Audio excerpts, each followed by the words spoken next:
হুজুর পাক সাল্লাল্লাহু আলাইহি সাল্লাম বলেছেন, যে ব্যক্তি ফরজ নামাজের পরে প্রত্যেক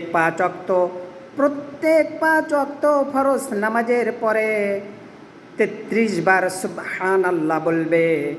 ৩৩ বার আলহামদুলিল্লাহ বলবে, ৩৪ বার আল্লাহু আকবার বলবে, এই ১০০ বার, এই ১০০ বার পূর্ণ করার পরে একবার বলবে লা ইলাহা ইল্লাল্লাহু ওয়াহদাহু লা শারীকা লাহু লাহুল মুলকু ওয়া লাহুল হামদু ওয়া হুয়া আলা কুল্লি শাইইন কাদির। আল্লাহ সুবহানাহু তাআলা বলেছেন, এই বাক্যগুলি কেউ যদি প্রত্যেক ফরজ নামাজ ৫ ওয়াক্ত ফরজ নামাজের পরে পড়ে, তাহলে ওই ব্যক্তির গুনাহ যদি সমুদ্রের ফেনা সমতুল্য হয়ে থাকে, সমুদ্রকে বোঝানো হয়েছে এই কারণে যে সমুদ্রের এই প্রান্ত থেকে ওই প্রান্ত পর্যন্ত পানির উপর দিয়ে যদি সমুদ্র এতই ফেনা হয়ে থাকে যে পানির কোনো কুল কিনারা নেই, সমুদ্রের কোনো কুল কিনারা নেই। আর এই জন্য সমুদ্রের উদাহরণ টেনেছেন যে সমুদ্রের উপরে যখন, পানির ওপরে যখন এই রকম ফেনা পড়বে, যার কোনো হিসাব করা যাবে না, গণনা করে শেষ করা যাবে না, দুনিয়ার কোনো মানুষ এই সমুদ্রের ফেনা গুনে শেষ করতে পারবে না।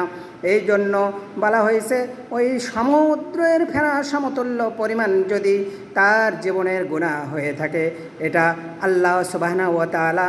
এই বাক্যগুলো বলার কারণে আল্লাহ তাআলা তার জীবনের সমস্ত গুনাহকে মাফ করে দিবেন। সবাই বলি সুবহানাল্লাহ। আল্লাহ রাব্বুল আলামিন বলেছেন যে এই উদাহরণ এই কারণে টেনেছেন যে সমুদ্র যেমন সমুদ্রের বিশালতা যেমন, ওই সমুদ্রের ভেতরে পানির উপরে যদি পানির সমতুল্য যদি ফেনার সমতুল্য হয়ে থাকে, ওই ফেনা সমতুল্য যদি গুনাহ হয়ে থাকে, যে ফেনার কোনো শেষ নেই, মানুষের জীবনের গুনার কোনো শেষ নেই, গুনাহ এত পরিমাণ হয়ে থাকে, সমুদ্রের ফেনার যেমন শেষ হবে না, মানুষের জীবনের গুনার তেমন শেষ হবে না। আর এই বাক্যগুলি দ্বারা আল্লাহ তাআলার পবিত্রতা বর্ণনা করা হয়েছে, আল্লাহ তাআলার প্রশংসা বর্ণনা করা হয়েছে, আল্লাহ তাআলার মহত্ব বর্ণনা করা হয়েছে, আল্লাহ তাআলার বড়ত্ব বর্ণনা করা হয়েছে। আমরা যখন আল্লাহ তাআলার মহত্ব বর্ণনা করব, আল্লাহ তাআলার বড়ত্ব বর্ণনা করব, আল্লাহ তাআলার পবিত্রতা বর্ণনা করব,